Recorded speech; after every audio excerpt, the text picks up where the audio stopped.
60년대에 나왔던 찰리 채플린의 희극 영화 중에 거리의 등불이라는 작품이 있습니다. 주인공 찰리 채플린이 번잡한 도시를 가다가 차로 꽉 막힌 도로를 보고 차에서 얼른 내려서 뒤쪽으로 향하여 저쪽 건너편으로 갔습니다. 근데 마침 저 건너편에서 꽃 파는 아가씨가 달려와서 꽃을 사달라고 하는 거였습니다. 그 소녀는 소경이었습니다. 그래서 찰리 채플린은 자기가 가지고 있는 비상금을 그 소녀에게 다 줍니다. 소녀는 앞이 보이지 않기 때문에 자기에게 돈을 건네준 사람이 누군지를 잘 몰라요. 다만 젊은 큰 부자였다라고 하는 것만 생각하고 있었습니다. 찰리 채플린은 그 여인에게 호감을 갖고 여인을 돕기로 하고 돈을 벌기 시작합니다. 그리고 큰 부자를 만나서 돈을 모아가지고 그 소녀에게 수천 불을 건네줘서 소녀를 잘 살게 만들어줬어요. 그러나 찰리 채플린은 그것으로 인해서 도적의 혐의를 받고 체포되어서 형무소에 투옥되어 오랜 세월 동안 형무소 생활을 합니다. 소녀는 채플린에게 얻었던 돈을 가지고 치료를 받고 눈도 다 뜨게 되었고 행복하게 잘 살았어요. 그러던 어느 날 찰리 채플린이 투옥 생활을 끝내고 거리에 거지 불황자로 거리를 헤맵니다. 그러다가 꽃 파는 소녀의 집 가게를 배회하고 있었어요. 소녀는 그가 누군지를 몰랐습니다. 자기에게 돈을 건네줬던 사람은 큰 젊은 부자였던 것으로만 기억하고 있었기 때문에 설마 그 거지가 자기를 도와준 사람인지 몰랐어요. 채플린은 그 가게를 벗어나지 않고 오물쩍 대면서 기웃거립니다. 그러자 거지가 기웃거리는 것을 보고 그 소녀가 가게에 들어가서 동전 잠든 맨집을 가지고 가서 찰리 채플린 손에 이렇게 쥐어줬습니다. 순간 촉감의 기억이 되살아났습니다. 돈을 가져다가 손바닥에 대어주고 가져다 주는 그 순간 자기에게 도와줬던 사람은 바로 그 거지 채플린이었다는 사실을 알고 채플린은 자기가 은밀하게 도와줬던 일들이 들켜버렸다는 것 때문에 부끄러워서 어쩔 줄 몰라 하면서 서로 부둥켜 안고 눈물을 흘리는 것이 그 영화 제목이었어요. 우리도 하나님이 누군지를 잘 몰라요. 그러나 천국에 갔을 때 주님이 나를 안아줬을 때 그 촉감을 보고 성령으로 우리가 은혜 받았을 때 경험했던 그 짜릿한 전율, 감격, 그것을 보고 이분이 바로 나를 도와줬던 하나님이구나. 그리고 우리를 축복해 주셨던 분이 바로 우리 하나님 아버지셨다라고 하는 것을 알게 될 것입니다. 오늘 본서는 하나님이 싫어하는 반아수르 정책을 꾸몄던 애국과 동맹을 맺으려는 이스라엘을 향한 불신앙을 선지자로 내세워서 지적하는 하나님의 말씀입니다. 하나님은 유다 백성들에게 이렇게 지적했습니다. 네가 왜 애굽에 동맹을 하고 거기에 의존하냐? 너희가 나를 의지하면서 살아야 되는데 왜 거기서 기웃거리느냐? 얼마 가지 못해서 너는 큰 후회를 하게 될 것이다. 그냥 조공을 바치는 꼴로 하다가 모든 것이 끝이 나고 말 것이라고 하는 거였습니다. 그러나 하나님은 기다리겠다고 약속했습니다. 나 여호와는 너희가 돌아오기를 기다릴 것이다.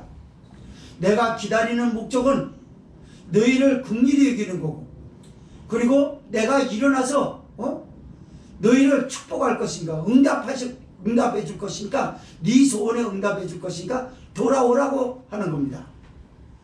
그러나 기다리고 돌아오라, 그리고 응답하실 것이라고 하는 하나님의 음성을 대반에 거역을 합니다.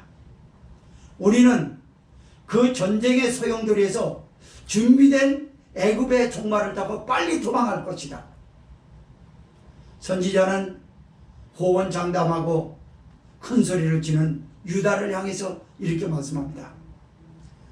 너희 대적이 너희보다 더 빠르리니 그 한 사람이 너희 천을 꾸짖겠고 5사람이 꾸짖은 즉 너희가 산 위의 깃대같이 영 위의 기초같이 그 수가, 백성들의 수가 아무것도 없이 다 흩어질 것인데 그때에도 이렇게 할 것이냐. 유다는 고집을 부립니다. 그때도 그렇게 할 것이라고 하는 것. 그러나 하나님은 그들을 포기 못하겠다고 합니다. 돌아오라는 거예요.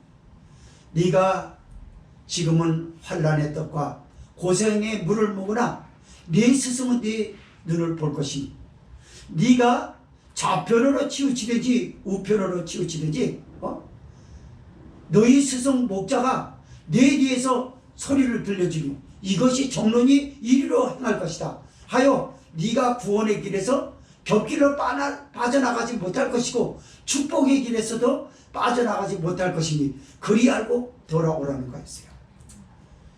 네가 돌아오면 네가 그토록 의지하던 우상이 참으로 아무짝에도 쓸모없다라고 하는 사실을 알고 다 부정한 물건으로 내어버리게 될 것이고 그제서야 여호와께서는 너에게 너희 땅에 뿌린 시종자의 비를 내려주사 공부를 풍작하게 만들어 주시고 니들이 목축업을 하는 광목 사역에 있어서 경쟁자 없는 광활한 푸른 초장에서 그 목장의 꿈을 이루고 큰 복을 받게 되고 그 복을 받고 나서야 그제서야 너희를 축복하신 하나님이 누구인지를 알 것이다 라고 하는 것이 오늘 전체적인 배경과 내용이 되겠습니다.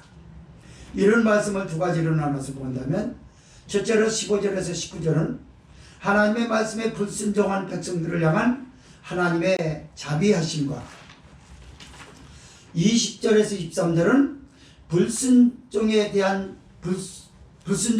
연단 중에서도 바른 길로 유다를 인도하사 축복하시는 하나님을 여기서 각각 소개하고 있습니다.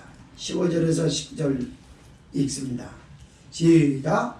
주 여호와 이스라엘의 거룩하신 자가 말씀하시되 너희가 돌이켜 안연히 처하여야 구원을 얻을 것이요 잠잠하고 신뢰하여야 힘을 얻을 것이오니 너희가 원치 아니하고 이르기를 아니라 우리가 말 타고 도망하리라 한거로 너희가 도망할 것이요 또 이르기를 우리가 빠른 짐승을 타리라 한거로 너희를 쫓는 자가 빠르니 한 사람이 꾸짖은 즉 1000사람이 도망하겠고 5이 꾸짖은 즉 너희가 다 도망하고 너희 남은 자는 겨우 산꼭대기에 깃대 같겠고 영희의 기호 같으리라 하셨느니라.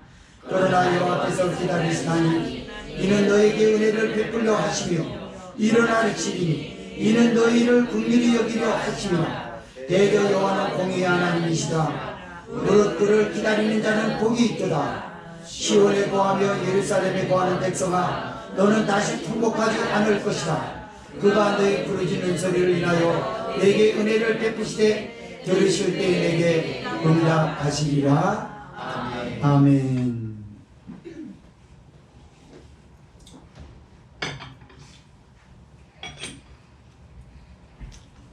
사람은 얼마나 장기를 잘 부리냐면은 유다가 세계 정세를 쭉 봅니다. 그러면서 하나님을 경외하는 백성답지 못하게 불신앙이 제일 먼저 달콤하게 떠오릅니다. 우리가 강대국 주도권 싸움에서 자칫 약소국으로서 피해를 입을 수 있는 것을 막기 위해서 우리는 애굽과 동맹을 하자. 그래도 유다, 이스라엘하고 가장 가까운 곳이니까 그렇게 동맹을 맺자는 거였습니다. 그리고 외교관들을 파견합니다. 그리고 조공을 바칩니다. 전쟁의 때에 우리를 도와주십사 하고 말입니다. 그때 하나님이 말씀하십니다.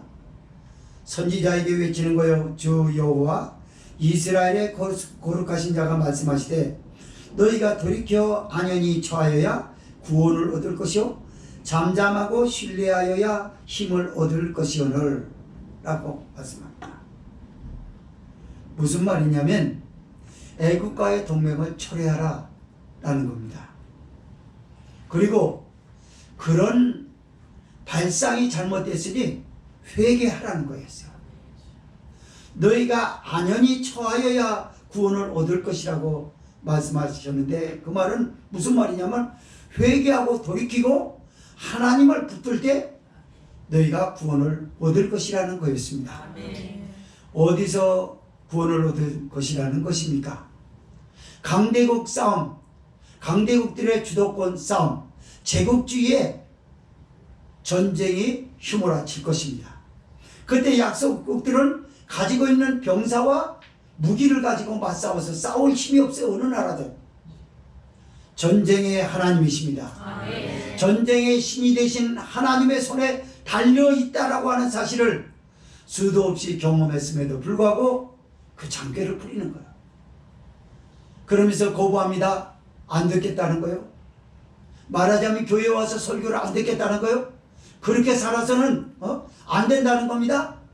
그러면서 우리가 말을 타고 빨리 도망하겠다고 하는 거예요. 빠른 말을 타고 도망하겠다는 거예요. 성도가요, 자꾸 불신앙이 언제 생기냐면요, 세상적인 걸 너무 많이 보게 되면요, 자기를 치장하고 먹는 것을 좋아하고 여행만 좋아하고 하나님 앞에 하는 거는 그저 그냥 무슨 땜질해서 치우듯이 빨리빨리 해치워버리고 자기 마음을 세상에 뺏기는 거예요. 그렇게 되면 반드시 그에게 전쟁은 일어납니다. 경제전쟁이 일어날 것이요, 건강을 해쳐버리는 생명을 단축시키는 전쟁이 일어날 것이요, 가정이 불화를 일으키는 전쟁이 일어날 것이요, 이웃과의 좋지 않은 사건에 휘말리는 전쟁이 소용돌이 칠 것입니다. 성도는 다 대비하고 살아요. 그래서 불신앙이 일어나는 거예요. 우리가 정보가 빠르고 지식을 습득하는 것이 휴대폰과 컴퓨터로 인해 가지고 우리가 살아갈 수 있는 시장 조사가 가능하고 대비책이 이만하면 되겠다라고 하는 겁니다. 그래가지고 여전히 휴대폰과 컴퓨터가 하나님의 자리에 대신 앉게 되고 성경을 보려고 하기보다 자꾸 휴대폰을 의지하는 거예요. 그리고 그 재미에 푹 빠져가지고 이렇게 살아도 된다고 하는 거예요. 그러나 하나님은 돌이키라고 합니다. 회개하라. 아멘. 그리고 그것을 처리하라. 아멘. 컴퓨터와 휴대폰을 끊으십시오. 아멘. 마약처럼 중독된 걸 끊으라 그 말이에요. 아멘. 지금 우리가 살아가는 현대사회에서 그것을 버리고는 못 삽니다. 그러나 중독된 것을 처리하라 그 말입니다. 동맹은 중독을 의미하는 거예요. 우리가 세상에 벗이됐다는 건 중독을 의미하는 거예요. 인본주의에 중독돼 버렸고 세속주의에 중독이 돼버린 거예요. 그래서 중독이 돼버려가지고 그 맛을 끊지를 못하는 거예요. 그러니까 하나님이 베풀어 주신 은혜의 말씀, 복음으로 인하여 은혜를 받아야 되는 신령한 맛을 잃어버린 거예요. 맛의 촉감을 잃어버렸어요. 미각을 잃었습니다. 그래서 자꾸 세상적인 것만 좋고 교회에 오는 게 싫은 거예요. 자꾸 점점 말씀을 듣는 게 지루합니다. 그러니까 좋을 수밖에요. 여러 번 말씀을 듣다가는 사람들이 졸아돼요. 컴퓨터 하다 조는 사람 없고 휴대폰 하다가 조는 사람이 없습니다. 말씀을 들으면서 지루해가지고 시계를 쳐다보면서 기웃거리는 사람은 있어도 휴대폰을 보다가 컴퓨터를 하다가 시간을 보면서 기웃거리는 사람은 어디도 없어요. 예배를 드리다가 짜증이 나고 피곤한 궁상맞은 얼굴은 하여도 휴대폰을 하다가 컴퓨터를 하다가 인상을 찡그리면서 그런 사람은 한 번도 본 적 없어요. 세상은 이렇게 교회를 붙잡았고 교회는 그 입에 물려버렸어요. 독이 들어갔습니다. 죄악의 독이. 그래가지고 이제 중독이 됐어요. 그래서 이제 거룩한 하나님의 말씀에 미각은 상실해버렸어요. 맛이 없습니다. 성경을 읽어도 이거 뭐 나 다 아는 건데 뭐. 목사님 설교하실 때 그 전에 다 했던 건데 뭐. 아 목사님 그래도 안 보고도 설교는 곧 잘한다. 뭐 이런 것뿐이지 신령한 미각은 잃어버린 지 오래된 것 아니냐라고 하는 거죠. 네가 빠른 말을 타고 도망가면 전쟁에 빠른 시대에 맞게 정보와 지식 세상에서 충분히 무식하지 않을 정도로 준비하면 방비하면 대비책이 다 세워진 것처럼 다 된 것으로 알지만 한 사람이 꾸짖은즉 너희는 다 도망가리라 라고 말합니다. 지금도 한 사람은 꾸짖었습니다. 물가 오름세는 높아지는 세금은 우리 영세민이 살아갈 수 없다라고 하는 것을 뉴스로 소리를 지르고 있고 언론으로 소리를 지르고 있고 시장에서 아우성을 치는 걸 우리 귓가에 쟁쟁하게 들립니다. 돈 만원짜리를 가지고 식당에 가서 기웃거리면서 반찬을 선택할 만큼 그렇게 넉넉하지 않아요. 만원짜리가. 그래서 식당에서도 소리를 지릅니다. 시장에서도 소리를 질러요. 심지어 지하철, 버스, 택시, 티끌 모아 계산이라고 한술밥에 배부리라 쳤을거래. 그런 것처럼 버스비가 우습지 않게 지하철 비용이 우습지 않게 우리의 생활에 상당한 부담을 주고 있어요. 이렇게 소리 지른단 말이에요. 그래서 1000사람이 도망쳤습니다. 저는 1000명을 말하는 게 아니에요. 많은 사람들이 거의 꽤 겁을 내버렸어요.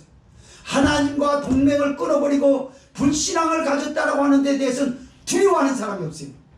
그리고 소리를 지르는 거에 대해서는 대적의 소리를 지르는 거에 대해서는 겁을 잔뜩 집어먹어요. 하나님이 그럽니다. 그 소리는 무섭고 내가 내 종을 세워서 너에게 경고하는 목소리는 안 들었냐? 그건 너 꼼짝도 안 할 정도로 네가 그렇게 대담해? 5시 꾸짖은즉 너희가 산꼭대기의 기대처럼 하나도 없을 것이다. 영희의 기호 같으리라. 기호와 기대는 똑같은 얘기를 하는 거야. 군사를 집합할 때 소집을 할 때 군사 기지로서 조직들이 집단들이 모여 있는 장소라고 알려주는 게 기대예요. 그러나 거기 숫자가 없는 거예요. 없어요. 다 죽어요. 그 기호는 어디입니까? 세상이 좋다라고 세상 가운데 세속적으로 살았던 장소예요. 세속적으로 저만하면 될 것 같다 그래요. 하나님은 5시 꾸짖게 합니다. 물가 오름세로 꾸짖잖아요. 주변 나라에 전쟁을 일으킵니다. 자연재해를 일으킵니다. 어저께인가 보니까 부천인가 우박이 와서 유리창이 깨진 곳이 있었다면서요. 뉴스에 보도됐다고 하더라고. 들어보니까 얼핏 보세요. 지진이 일어납니다. 바다에 해일이 일어납니다. 쓰나미가 일어난다고요. 호수가 갑자기 싱크홀처럼 생기고 미국이 10몇 년 전에 호수가 엄청난 호수가 일주일 만에 사라졌대요. 없어져 버렸대요. 물 한 방울도 없는 거예요. 어디로 새나가는지. 그렇게 된 거예요. 세상을 주관하시는 하나님이 5가지로서 소리를 지르는 거예요. 그때 되면 어떡할래? 누가 지진을 피합니까? 누가 쓰나미를 피해요? 누가 저 대기권에서 알지 못하게 일어나는 항공기를 들고 치는 기류의 변화무쌍한 그런 것들을 대비할 수 있습니까? 못해요. 5시 꾸짖은즉 하나도 남지 아니하리라. 하나님이요 준비해서 소리 지르면요 천둥번개로 하나님이 한숨소리만 쉬시는 것만 해도 후 하고 숨차서 이 소리만 들어도 다 고개 찔려 있잖아요. 번쩍하고 우릉 쾅쾅쾅 다 겁먹어요. 욥기서에서 욥에게 폭풍 중에 나타나신 여호와께서 말씀하십니다. 너는 대장부처럼 허리를 묶어라. 그리고 나 여호와가 너에게 묻는 말에 대답을 하라. 동방의 의인이고 하나님을 잘 아는 것 같았지만 하나님이 누군지를 몰랐어요. 그리고 아는 것마다 몰랐던 걸 새롭게 알 때마다 두려운 하나님이라는 걸 욥이 알고 회개하지 않습니까? 문제는 하나님을 너무 두려워하지 않는다고 하는 거예요. 그러나 하나님은 너희가 그렇게 다 도망간다고, 그러나 한 사람이 꾸짖는데 너 1000명이 도망가고 도망했잖아. 지금 다 벌벌 떨어요. 물가 오름세. 그리고 정치적으로 혼란스럽고 5시 이제 꾸짖으면 어떡할까요? 영의 깃대처럼 하나도 없어요. 그들이 살았던 집만 동그라니 있는 거예요. 그들이 살았던 도시만 동그라니 있는 거예요. 하나님의 심판지향에 모든 것이 다 사라져요. 누구만 남을까요? 예수님을 나의 주님으로 모시고 하나님 아버지를 기쁘시게 드리는 신앙으로 살았던 그들만의 흔적으로 남게 될 줄 믿습니다. 여러분이 그런 사람이 되시기 바랍니다. 그러나 여호와께서 기다리시나니 이는 너희에게 은혜를 베풀려 하시며 일어나시리니 이는 너희를 긍휼히 여기려 하심이라. 대저 여호와는 공의의 하나님이시라. 무릇 그를 기다리는 자는 복이 있도다. 라고. 시온에 거하며 예루살렘에 거하는 백성아, 너는 다시 통곡하지 않을 것이라. 그가 너희 부르짖는 소리를 인하여 내게 은혜를 베푸시되 들으실 때에 내게 응답하시리라. 아멘. 하나님은 기다려준다는 거예요. 왜 유다 백성들이 거역하고 반역을 하는데도 불구하고 하나님은 기다려주시는 거예요. 우리는 지금도 기독교인들 많은 사람들이 세상에 중독되어 버렸어요. 그런데도 중독을 끊지 못하고 중독을 끊어버리라는 회개 촉구의 말씀에 대해서 별로 반응을 보여주지 못했어요. 그러면서도 여전히 교회에 나오는 거예요. 그런데 하나님은 기다린다고 합니다. 교회에 나오기를 기다리는 그 말이 아니라 네가 진심으로 회개하고 돌아오기를 나 여호와는 기다린다. 아멘 하셔야지. 왜 입니다 보고 있어요? 회개 안 할래요? 안 하려고 작정하신 거예요? 하나님은 회개를 기다리고 계신데요. 교회에 나오라고 더 열심히 하고 성경 읽기를 기다리는 하나님이 아니라 회개를 할 것을 기다리신다고 합니다. 왜 회개하는 것을 기다릴까요? 중독을 끊어내는 건 그것밖에 없어요. 마약, 요즘 10대들이 마약을 많이 하는데요. 마약으로 인해서 한번 조금 맛을 보게 되면요, 음식 미각이 떨어진답니다. 그리고 사람들과 관계하는 그런 거에 대해서 대인 관계에 대한 깊이를 가지고 오게 된대요. 그리고 홀로 문 잠가놓고 그것만 본드하고 뭐 대마초하고 주사 맞고 누워서 있고 벌렁 나가 자빠져 있고 혼자서 이상한 감정만 가지고 있고 그게 뭡니까? 그래서 그들을 마약이라도 한 번 했으면요, 마약이 투여됐던, 그래서 마약이 사람 신체에 반응을 일으켰던 세포들을 다 그거를 다 고쳐야 된대요, 여러분. 그걸 고치지 않으면 또 요구하는 거, 그게. 그래서 못 끊는 거 그거 가지러 가는 거예요. 그래서 그걸 죽이는데, 치료하는데 시간이 많이 걸린답니다, 여러분. 아마 교회가 하나님의 백성이 세상에 빠지게 이르진 않나. 치료가 불가한 정도로 중독이 돼버린 건 아니야, 그 말이야. 그래서 자꾸 하지 말라고 하는데도 불구하고 세상으로 가려고 하는 건 아닌가 싶습니다. 그러나 하나님은 회개하기를 기다리고 계세요. 밤마다 나간 자식 돌아오기를 기다리셨던 것처럼 하나님은 회개하는 교회를 지금 기다리고 계세요. 너 눈물을 흘려라. 눈물로 회개하라. 그걸 왜 기다릴까요? 나는 너를 긍휼히 여기려 하심이라. 이제 네가 이제 알았냐가 아니라 그래 내 자식이야. 너 내 자녀야. 이제 돌아왔구나. 맞습니다. 하나님의 자녀로 돌아오지 않는 예배가 지금도 막 여기저기서 열려지고 있어요. 근데도 사람들은 이미 제사에 익숙해져 있고 종교에 익숙해진 세월을 너무나 많이 봐왔거든요. 조상 때부터, 적지 않은 나이지만 조상 때부터 해온 걸 많이 알아요. 그래서 그 종교가 자리 잡혔어요. 그리고 종교만 가지고 오니 하나님은 자녀로 돌아오라 그러는데 하나님이 거룩하시니 너희도 거룩하라. 거룩해지는 방법은 회개밖에 없어요. 예수님의 십자가로 붙드는 것밖에 없습니다. 여러분. 그래서 그때를 기다린다는 거예요. 그래서 내가 너를 긍휼히 여기려 하십니다. 대저 여호와는 공의 하나님이시라. 무릇 그를 기다리는 자는 복이 있도다. 하나님의 너를 회개하고 돌아오기를 기다리신다. 하나님의 자녀로 돌아오기를 기다리신다는 사실을 아는 것만도 복이 있다라고 말씀하는 줄 믿으시기 바랍니다. 시온에 거하며 예루살렘에 거하는 백성아, 너는 다시 통곡하지 않을 것이다. 그가 너희 부르짖는 소리를 인하여 내게 은혜를 베푸시되 들으실 때 내게 응답하시리라. 무슨 말입니까? 여기 애고군요. 애통은 고대사회에서 저주의 비극적 감정을 의미했습니다. 그런데 너 다시 이제 저주받지 않아요. 다시는 너 고난 가운데 빠져가지고 못 살겠다라고 하는 그런 일 없어. 하나님이 그렇게 해주시려고 그래요.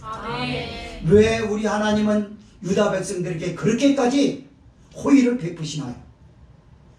지금 오신 예수 그리스도를 그 당시에 멀리서 백성들에게 보게 하고 그리스도께서 죄와 저주를 위해서 십자가에 죽으실 것을 그들과 명명백백하게 언약한 것을 내다보고 호의를 베푸신 줄 믿으시기 바랍니다.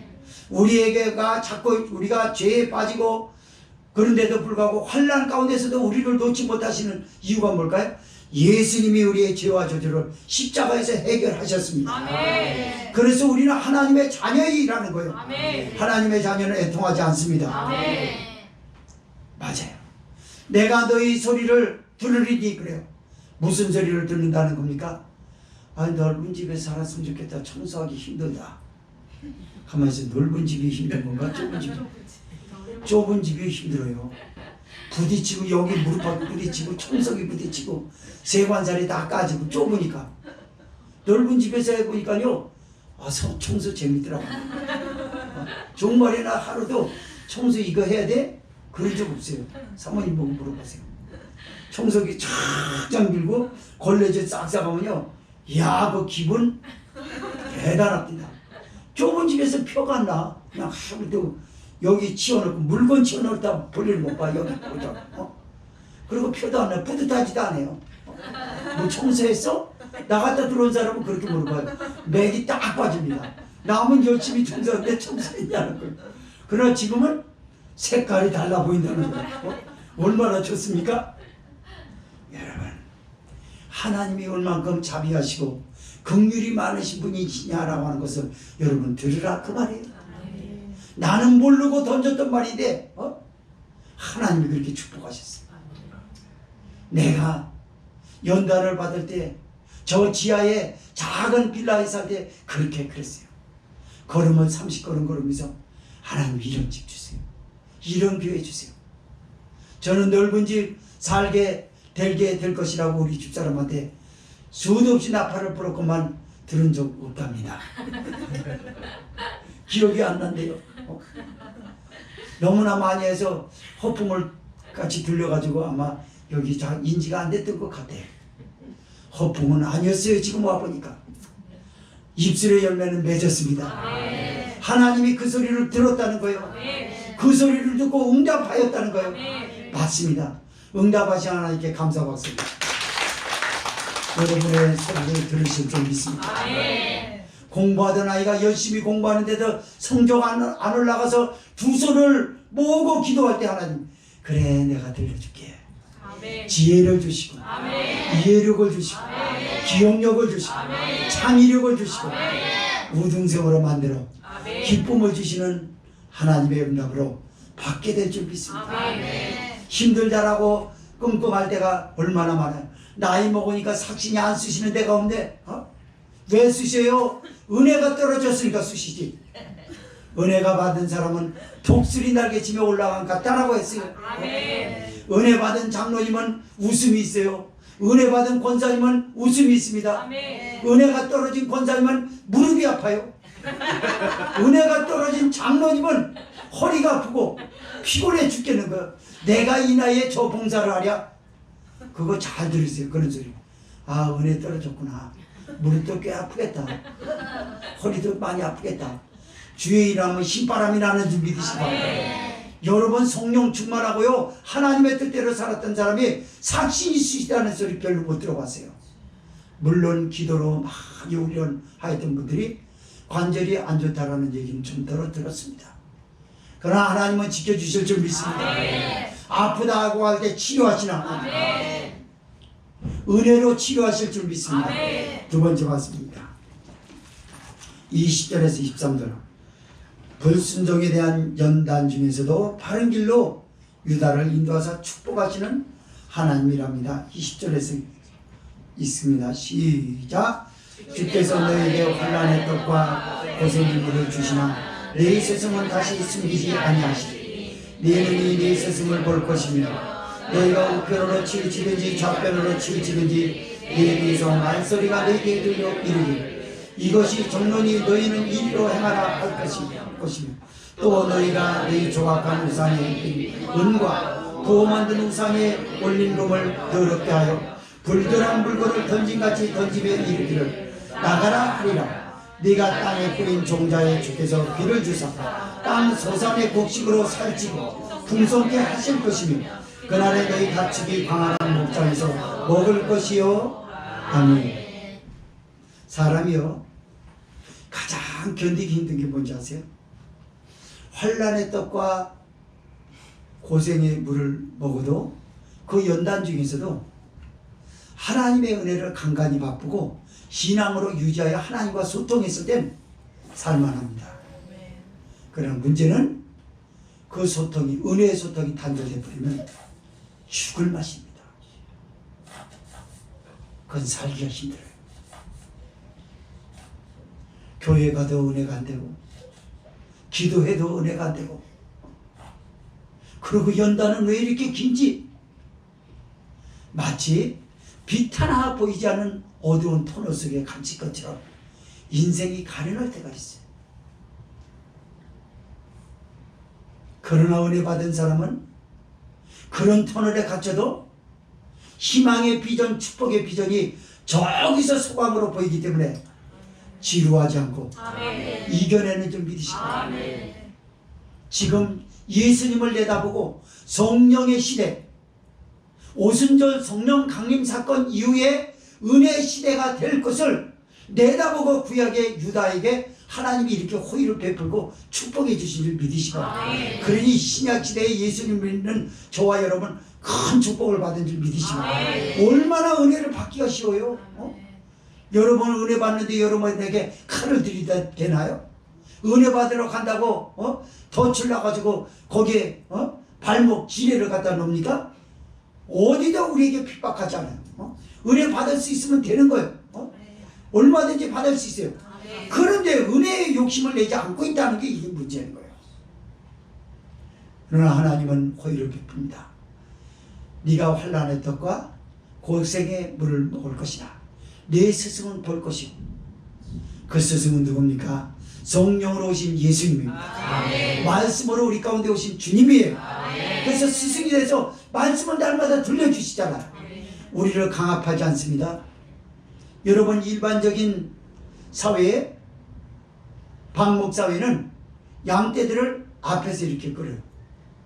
그러나 이스라엘은 뒤에서 끕니다. 뒤에서 목자가 뒤에서 양떼들을 보는 거예요. 실족된 목자들을 양떼들을 보살피려고. 그래서 여기서 앞에서 끌지 않고 그 스승이 뒤에서 너에게 소리를 들려주시고 이것이 종론이 이리로 행하라 할 것이라 그랬거든요. 얼마나 쉽게 가르쳐 줍니까? 근데 세상 지금 소리에 지금도 두려워할 거예요? 세상 소리에 빠져가지고 거기에다가 여러 마음을 바칠 것입니까? 계속? 아니잖아요. 예수님은 성령으로 오셔서 오늘 설교하는 이 종을 통해서 우리 뒤에서 응원하십니다. 아멘. 나의 등 뒤에서 나를 도우시는 주. 아멘. 아멘. 얼마나 도와주고 박수를 치는데요. 뒤에서 한다는 의미는 무엇이냐면 강압적으로 우리를 세게 몰지 않습니다. 앞에서 잡아당기고 강제적으로 잡아 끌었다 그러면 발톱이 다 빠질 거예요. 양이 고집은 있거든요. 그래서 끌려가는 거 잘 싫어요. 제가 개를 키워보니까 진돗개 특징이 더 그럽니다. 뒤에서 이렇게 가게 하면 잘 가는데 앞에서 끌면 절대 안 가요. 이러면서 뻗이려 그래요. 목에 이거 다 빠져나가도 안 끌려가려고 막 이래요. 그러니까 진돗개는 자기가 제일 센 줄 안돼요. 주인 빼놓고. 그래서 자기를 못 이기기 때문에 누구든지 앞에서는 못 건다는 거예요. 뒤에 쫓아오라는 거죠. 그런 습성을 가졌기 때문에 안 끌려갑니다. 잡아 끌면 그 믿음이 막 이렇게 뻗이고 그럽니다. 막 잡아서 힘으로 막 잡아 끌어도 끝까지 그냥 그 다음에 또 끌으면 또 그렇게 하고 안 가고 이러거든요. 맞아요.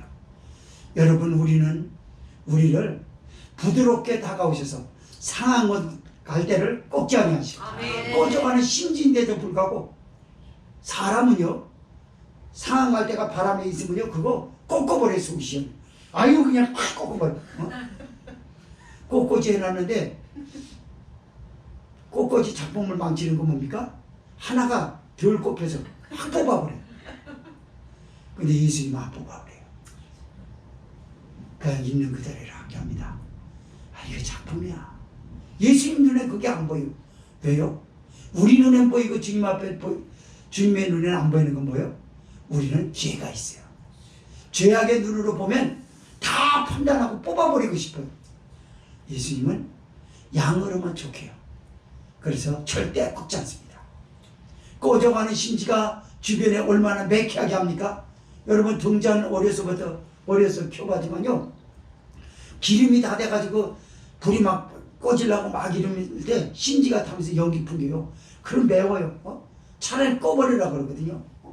그래서 확 꺼버립니다. 새로 기름 붓고 그 탄 심지를 다 가루 같은 걸 부숴내야 돼요. 그래야지 끓음이 안 생겨. 그러거든요. 우리가 살아온 게 그거예요.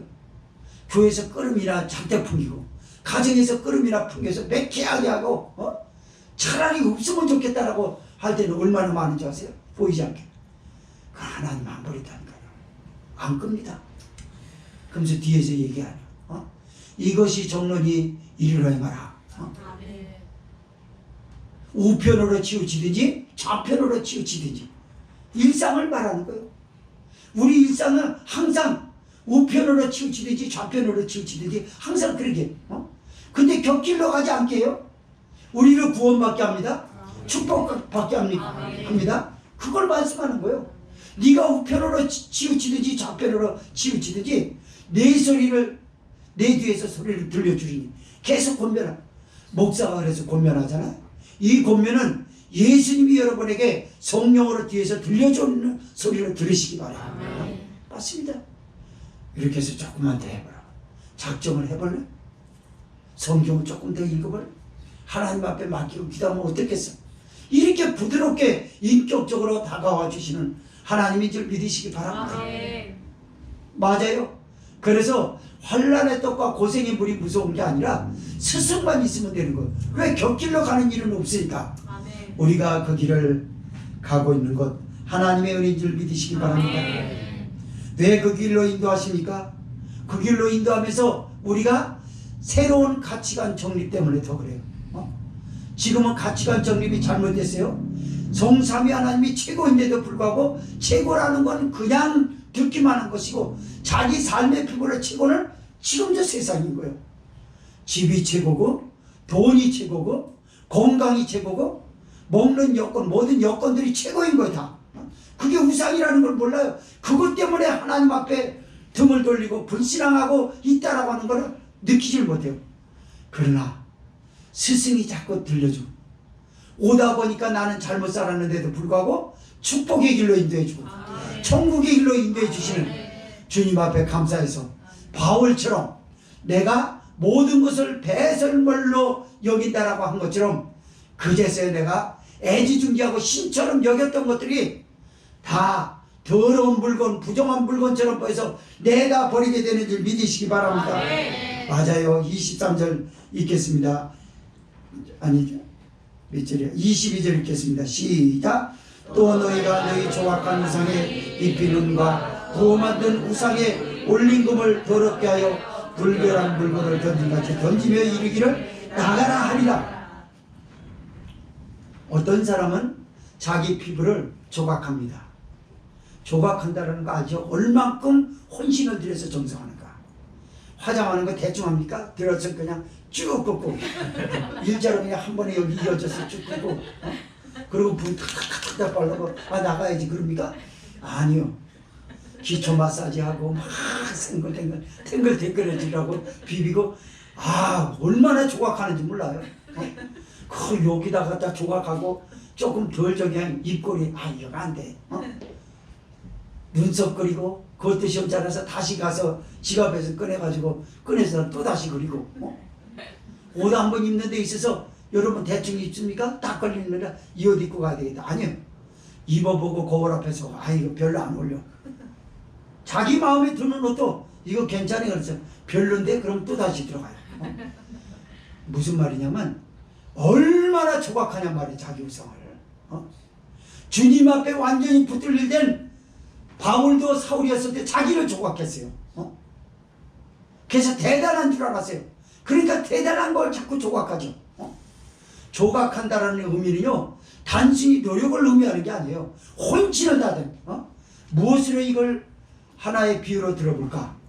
여러분 장인이 토기장이가 아주 유명한 토기를 빚습니다. 그때는 그 장인 앞에 누군가가 얘기를 들려주면 화가 나서 다 버립니다. 그 토기장인은 혼자만 있어야 돼요. 온전히 토기에만 가 있어야 돼요. 그리고 혼신을 기울여서 그걸 빚습니다. 얼마나 혼신이 들어가 있습니까? 그리고 그걸 굽고 건조시키고 그리고 그래서 작품으로 만들었을 때 거기에다가 또 저기도 칠해야 되고 얼마나 혼신을 들여요? 그 작품 하나가 탄생하면 얼마나 희열을 느낍니까?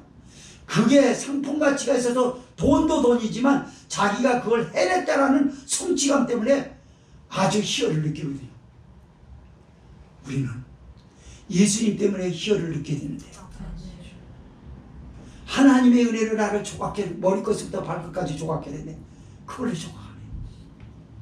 그리고 세상적인 것으로 다 조각하는 돈을 조각하고 무슨 적금 들고 요걸로 뭐 사먹고 교통비 얼마나 갖고 카드를 저기 하는데 갚아나가고 하는데 얼마나 정성 있게 조각해요. 하나님 일 조각해봤어요? 예배를 조각해봤어요? 예배처럼 조각하지 않아도 마음대로 은혜 받을 수 있는 것이 또 어디 있습니까? 안고만 있으면 되는, 안고 말씀만 잘 들으면 하나님의 말씀이 얼마나 위대합니까? 아멘. 조각해 보시네요. 아멘. 하나님에게 웃음을 주든 주님의 기쁨을 갖다가 조각해 보세요. 조각하는 건 뭘 조각하는 거라 그럴까? 하나님의 말씀 너무 좋다. 다윗이 내가 주의 말씀 때문에 헐떡거리며 헐떡거리고 막 숨가파가지고 배고팠을 때 음식 나오지 않습니까? 막 큰 기도 식기도 시간도 못 참아요. 막 포크 들고 그냥 노라고 막 저기 해도 이쪽 손으로 또 들고 막 그게 헐떡거리는 게 그거예요. 그리고 그냥 막 얼마 먹지도 못해서 배불러서 물러나거든요. 다 먹을 것처럼 달려들어요. 그래가지고 막 허겁지겁 먹거든요. 그게 헐떡거리는 거예요. 그게 조각이에요. 누가 하나님의 말씀 시간에 설교를 들으라고 헐떡거렸을까? 조각하지 않는 거예요. 작품이 안 나오죠. 조각을 했어야 은혜로운 작품으로 딱 째가지고 변화가 되고 하나님의 축복받은 백성이 되고 능력을 세상 사람들 앞에 마음껏 보여낼 수 있는 것으로 조각을 못하는 거예요. 그리고 쓸데없는 것만 조각해요. 그러나 스승이 이것이 종론 이리로 행하라. 아무렇게나 일상을 막 세워나왔어요. 그러나 와보는 시점에 와보니까 나는 이랬는데 나를 용서해 주시고 나를 구원해 주시고 내가 축복받을 만한 자격도 없는데도 불구하고 축복하신 하나님, 세상 것 가라. 그게 우상을 그때에서 던지는 겁니다. 건강? 뭐 필요 없어. 건강에도 나이 먹으니까 별거 안 돼. 별거 아니에요. 제가 가만히 보니까 우리 집사람하고 어제 오면서 잠시 얘기했지만 85세까지는 무거운 거 들을 수 있을 것 같아요. 저 지금 하나님이 주신 건강이 그러거든요. 85세까지는 40-50kg는 그냥 조금 들을 것 같아요. 90대면 30kg 들으려나 봅니다. 그럴 것 같아요 지금. 그러나 세월은 못 속이잖아요. 그때 가서 힘 있어봐야 뭐 하려고. 약한 것보다 낫겠지만 하나님의 은혜가 규정하다는 걸 조금씩 알게 됩니다. 그래, 건강만 조각할 게 아니라 은혜를 조각해야지. 말씀을 조각해야지. 성도들의 영혼의 신령한 양식을 위해서 요리하는데 조각을 해야지. 맞습니다. 그렇게 되는 거예요. 그러면서 세상에 애지중지할 때는 우상들이 다 떠나갑니다. 은혜를 받으십시오. 은혜 받아야 치장하는 조각을 손에 놓을 수 있어요. 그때로 은혜로 조각이 되는 줄 믿으시고 그 능력을 마귀가 두려워하고 있고요. 세상 사람들은 교회 안에서 그렇게 조각된 하나님의 자녀로 하나님의 형상으로 조각된 사람이 나오는 걸 우러러보려고 해요. 그러나 교회에서 들락거리는 사람이 조각된 사람이 별로 없는 거예요. 그냥 똑같이 자기들과 똑같이 세상적으로 조각을 하려는 거예요. 그러니까 그걸 안 버리죠. 계속해서 그걸 조각하고 있는 거예요. 그러나 우상을 버립니다. 그리고 나서 하나님이 그제서야 유다에게 이런 축복을 주셨습니다. 23절 읽습니다. 시작. 내가 땅에 뿌린 종자에 주께서 비를 주사 땅 소산의 곡식으로 살찌고 풍성케 하실 것이니 그날에 너희 가축이 광활한 목장에서 먹을 것이요. 저는 이 말씀을 원고 읽다가요 막 눈물이 나고 막 감격스럽더라고요. 23절 22절 그 우상을 버리는 거에 대해서도 그런데 이거 원고가 많이 쓴 것 같아요. 23절 사실 이게 곧 결론인데 이 말씀에서 여러분 이상한 거 발견되지 않습니까? 역시 발견 못하겠죠. 여기에는 뭐가 있냐면요 경쟁자가 없다는 걸 알 수 있습니다. 우리가 경쟁자 때문에 불행해지는 거예요. 무슨 경쟁자? 내가 이만큼 살면 괜찮은데 더 좋은 집을 갔다 와가지고 경쟁심이 발동합니다. 그래서 자족했던 그 마음이 비난대에 속해버립니다. 그래가지고 우리 집은 너무 좁아. 이때까지 안 그랬거든요. 경쟁자 때문에 경쟁자. 학교에서 아이들과 놀고 공부하고 경쟁자가 없다고 생각하면요 편한 거예요. 그 경쟁자가 생겼다고 하는 것 때문에 불행해지는 거거든요. 직장도 그래요. 직장에서 무슨 보직을 맡았든지 간에 어떤 직급을 받았지 간에 경쟁을 받지 않아야 되거든요. 근데 셈을 내고 경쟁자가 생기면 그때부터 내일이 힘들어지는 거예요. 더 노력을 해야 되거든요. 더 열심히 해야 되거든요. 그러므로 인해서 전에 일의 보람을 느끼고 행복했던 것이 그만 행복이 싹 사라지는 거예요. 여기 이 말씀은 23절은 뭘 두고 얘기냐면 첫째로는요 천국을 두고 얘기했어요. 거기에는 눈물이 없고 애통하는 것이 없고 곡하는 것이 없고 아픈 것이 없고 다시 저주가 없으리니 그게 천국이에요. 이 땅에서도 하나님을 모신 가정, 예수님을 성령으로 모신 가정, 성삼위 하나님이 우리 가정에 주체자가 되신다라고 하는 어떤 신실한 신앙인에게 하나님은 경쟁자를 물리칠 줄 믿습니다. 경쟁자 때문에 힘든 거예요. 저 사람이 나보다 더 높고, 저 사람이 나보다 더 잘 나가고, 저 사람이 나를 셈하고, 저 사람이 나에게 공격할 것 같고, 이 경쟁자가 얼마나 많아요? 수도 없이 많아요. 하나님 앞에 가면 경쟁자는 사라집니다.